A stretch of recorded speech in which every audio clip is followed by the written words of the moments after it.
इचलकरंजी शहर परिसरात गणेशोत्सव मोठ्या उत्साहात साजरा करण्याची परंपरा आहे।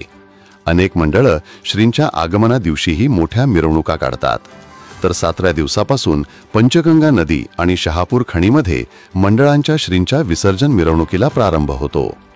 या पार्श्वभूमीवर जिल्हा पोलीस प्रमुख योगेश कुमार गुप्ता शनिवारी इचलकरंजीत आले होते।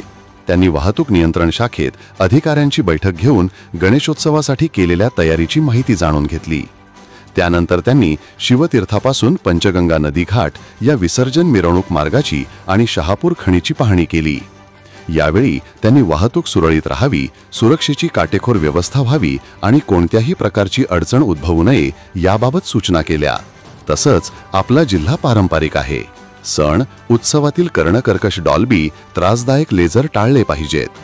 पारंपरिक वाद्यांच्या गजरात पारंपरिक पद्धतीने उत्सव साजरे करून उत्सवात महिलांचा सहभाग वाढवण्यासाठी प्रयत्न करावा।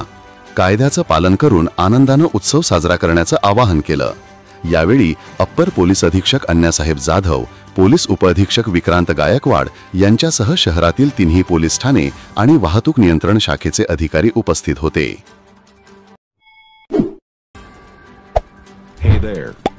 Subscribe to my channel and also press this bell icon.